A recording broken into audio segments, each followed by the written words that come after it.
जय जगन्नाथ नमस्कार।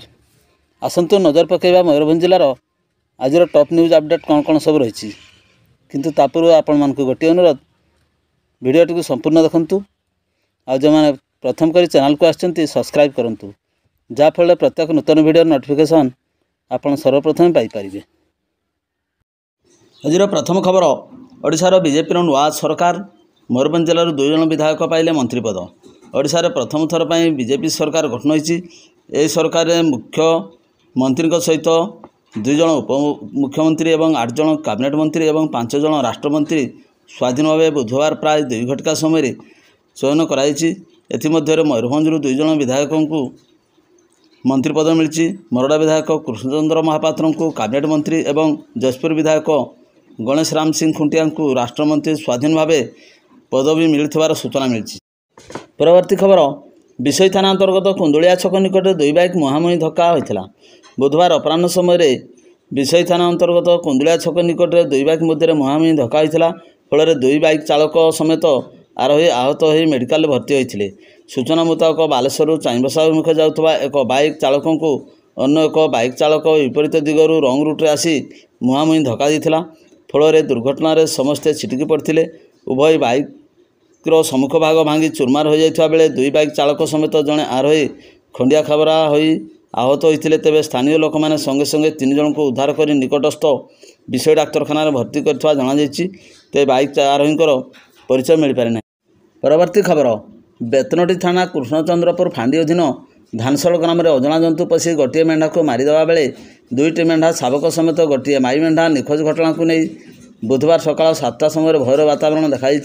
हस्तगत सूचना मुताबक धानसड़ ग्राम रेंगटा मुर्मू गुहाल पशि मंगलवार विलंबित राति कौन अजणा जंतु गोटे बड़ मेढ़ा को मारिदे गाँ मुंड धान खेत में पकाई देता। बुधवार सकाल 7टा समय घटना संपर्क में जमापड़ा पर ग्रामवासी वन विभाग को खबर देते। तेबे यही घटना अजणा जंतु गोटे बड़ मेढ़ा को मारी तार किसी अंश खाई बाकी तक धान खेत में पकाई देता। तेबे अधिक खोजाखोजी करिबारु रेंगटांकर आउ एक बड़ मेढ़ा समेत 2टी मेढ़ा शावक निखोज थिबा बेले सेगुड़ी को मध्य से अजणा जंतु खाई देथिबा अनुमान करुछंती ग्रामवासी। तेबे एहा पूर्वरु ग्राम में एभली अजणा जंतु आतंक देखा जाई नथिबा बेले एहा प्रथम करी एही अजणा जंतु गाँव में पशि गृहपालित पशु मानकु मारी खाइबा गृहपालित पशु पालक मानक मध्य भयर वातावरण देखा देछि। परवर्ती खबर दांतिया महा चित्रोड़ा रास्तार दुर्गापुर छकरू चोराबाली बोझे ट्रैक्टर जबत सह मामला रुजु कला पुलिस। हस्तगत सूचना मुताबक ओडी 11V4609 नंबर विशिष्ट बाली बोझे ट्रैक्टर को दुर्गापुर छकटारे अटकाई बेतनटी पुलिस अधिक जांच करथिला। तेबे अधिक जांच परे बाली परिवहन नहीं कौनसी वैध कागजपत्र संपृक्त ट्रैक्टर चालक देखाई न पारिबारु पुलिस यह चोराबाली बोझे ट्रैक्टर जानिबाकू पाई उक्त ट्रैक्टर को बड़जामणी फांडी को आनी रखिले। एने बेतनटी पुलिस 176 नंबर रे एक मामला रुजु करी अधिक तदंत जारी रखी। तेबे यही ट्रैक्टर रे चोराबाली बोझे केउठार आसुला एवं केउठा को जाउथला से विषय में बेतनटी पुलिस अधिक जांच करुछि। परवर्ती खबर कंकड़ा तेलिया ठारू सोलार प्लेट चोरी अभियोग 4 जन गिरफ। सुलियापदा थाना अंतर्गत कंकड़ा तेलिया ग्राम सोलार प्लेट चोरी अभियोग 4 जन को गिरफ करथिबा जणा जायछि। सूचना योग्य जे कंकड़ा तेलिया ग्राम सोलार प्लेट चोरी लिखित अभियोग पर पुलिस तदंत आरंभ करथिला। अपराह्न 3टा समय पुलिस उक्त ग्राम 3 जन संपृक्त थिबा जना पड़िथिबा परे 3 जन को गिरफ करा जायथिबार जणा जायछि। तेबे एही 3 जन व्यक्ति हेले पशुमुखी अभिराम दास हिमांशु दास। एही 3 जन बारिपदा सदर थाना अंतर्गत मेघमारी ग्राम शरद टोडू को सोलार प्लेट बिक्री करथिले। चोरी जिनिष किणिथिबारु शरद टोडू को मध्य गिरफ करा जायथिबार जणा जायछि। जाहाकु नै 85/24 रे एक मामला रुजु करा जायछि। परे 4 जन को कोर्ट चालान करा जायथिबार जणा जायछि। परवर्ती खबर कलाकाद निकट बाइक दुर्घटना युवक आहत। करंजिया ठाकुरमुंडा रास्तार कलाकाद निकट रात्रि प्राय 8 घटिका समय जैनिक बाइक चालक भारसाम्य हराई दुर्घटनार शिकार होइथिबा परे आहत होई करंजिया स्थित उपखंड चिकित्सालय भर्ती होइथिबा जणा पड़छि। प्रत्यक्षदर्शीଙ୍କ ठाରୁ मिलिथिबा सूचना मुताबक ठाकुरमुंडा पटु करंजिया पटको आसुवा बाइक चालक जनक कलाकाद छक निकट थिबा बांकरे भारसाम्य हराई गाड़ी छिटकी पड़ी आहत होइथिला। निकटस्थ लोके 108 आम्बुलेंस को फोन करिया परे ତାଙ୍କୁ ସେଠାରୁ ଉଦ୍ଧାର କରି କରଞ୍ଜିଆସ୍ଥିତ ଉପଖଣ୍ଡ ଚିକିତ୍ସାଳୟରେ ଭର୍ତ୍ତି କରିଥିଲେ। ଯୁବକଙ୍କର ପରିଚୟ ମିଳିପାରିନଥିବା ବେଳେ ତାଙ୍କ ସ୍ୱାସ୍ଥ୍ୟ ଅବସ୍ଥା ସ୍ଥିର ଥିବା ମେଡିକାଲ ପକ୍ଷରୁ ସୂଚନା ମିଳିଛି। ପରବର୍ତ୍ତୀ ଖବର, ବାଙ୍ଗିରିପୋଷି ପୁରୀ ଟ୍ରେନ୍ଟି ସୁପରଫାଷ୍ଟ ଟ୍ରେନ୍ରୁ ଏକ୍ସପ୍ରେସ୍ ଟ୍ରେନ୍ ଭାବରେ ପରିବର୍ତ୍ତନ ହେବ, ସୂଚନା ଦେଲେ ରେଳବାଇ ବିଭାଗ।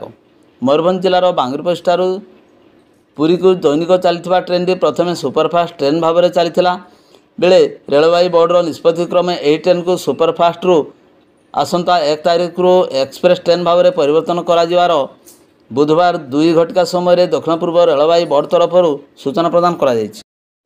ପରବର୍ତ୍ତୀ ଖବର, ଗ୍ୟାସ୍ ସିଲିଣ୍ଡର ଚୋରିର ପର୍ଦ୍ଦାଫାଶ କରି ବିଷୋଇ ପୋଲିସକୁ ଏକ ବଡ଼ ସଫଳତା ମିଳିଛି। ଚୋରି ଘଟଣାରେ ଅଭିଯୁକ୍ତଙ୍କୁ ପୋଲିସ ଗିରଫ କରି କୋର୍ଟ ଚାଲାଣ କରିଥିବାର ଜଣାଯାଇଛି। ଘଟଣାରୁ ପ୍ରକାଶ ଯେ ଏପ୍ରିଲ 8 ତାରିଖ ସକାଳ 6:50 ବିଷୋଇ ଇଣ୍ଡିଆନ୍ ଗ୍ୟାସ୍ ଗୋଦାମରୁ 70ଟି ଗ୍ୟାସ୍ ଟାଙ୍କି ଚୋରି ହୋଇଥିବା ଘଟଣା ନେଇ ଗ୍ୟାସ୍ ବିତରକ ରାଜୀବ ଲୋଚନ କବାଟଙ୍କ ବଡ଼ ଭାଇ ସନ୍ତୋଷ କୁମାର କବାଟ ଘଟଣା ସମ୍ପର୍କରେ ଅଭିଯୋଗ କରିଥିଲେ। ଚୋରି ହୋଇଥିବା ଗ୍ୟାସ୍ ସିଲିଣ୍ଡରର ଆନୁମାନିକ ମୂଲ୍ୟ 1,92,880 ଟଙ୍କା ବୋଲି ଶ୍ରୀ କବାଟ କହିଛନ୍ତି। ଏହି ଚୋରି ଘଟଣାକୁ ନେଇ ବିଷୋଇ ଥାନାରେ 64/2024 ଏକ କେସ୍ ରୁଜୁ କରି ଥାନା ଅଧିକାରିଣୀ ମିନି ଭୋଇ ଏହାର ତଦନ୍ତ ଭାର ଗ୍ରହଣ କରିଥିଲେ। ତଦନ୍ତ ପରେ ମେ 22 ତାରିଖରେ ବିଷୋଇ ପୋଲିସ ଚୋରି ଘଟଣାରେ ସମ୍ପୃକ୍ତ 4 ଜଣ ଅଭିଯୁକ୍ତଙ୍କୁ ଗିରଫ କରିଥିଲେ। ଅଭିଯୁକ୍ତମାନେ ହେଲେ କୁଳିଅଣା ଥାନା ଅଞ୍ଚଳ ସୌରୀ ଗ୍ରାମର ସୌମ୍ୟରଞ୍ଜନ ପାଣି, ଅଜୟ କୁମାର ବେହେରା, ବାଲିମୁଣ୍ଡଳି ଗ୍ରାମର ଶିପୁ ସିଂ ଓ ଉମାଶଙ୍କର ନାୟକ। ଏହି ଅଭିଯୁକ୍ତମାନେ ଇନ୍ଧନ ଗୋଦାମରୁ ଗ୍ୟାସ୍ ଟାଙ୍କି ଚୋରି କରି ବିଭିନ୍ନ ସ୍କ୍ରାପ୍ ମାଲିକଙ୍କୁ ବିକ୍ରି କରିଥିବା ସ୍ୱୀକାର କରିଛନ୍ତି। ଅଭିଯୁକ୍ତମାନେ ଏକ ମାମଲାରେ ଅଭିଯୁକ୍ତ ଥିବାରୁ ବାରିପଦା ସଦର ଥାନାରେ ରହିଥିଲେ। ସେମାନେ ଅଭିଯୁକ୍ତମାନଙ୍କୁ ଆଣି ଚୋରି ଘଟଣାର ସମ୍ପୃକ୍ତ ତଦନ୍ତ କରି ବିଷୋଇ ପୋଲିସ ସେମାନଙ୍କୁ କୋର୍ଟ ଚାଲାଣ କରିଛି।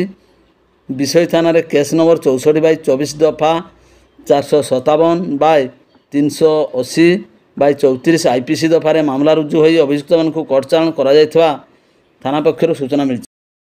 ପରବର୍ତ୍ତୀ ଖବର, ଜଣେ ଦୁର୍ବୃତ୍ତ ଜଣେ ବିବାହିତା ଯୁବତୀଙ୍କୁ ବାଇକ୍ ଯୋଗେ ଅପହରଣ କରି ନେବା ସହିତ ଜୋର ଜବରଦସ୍ତ ଫଟୋ ଉଠାଇଥିଲେ।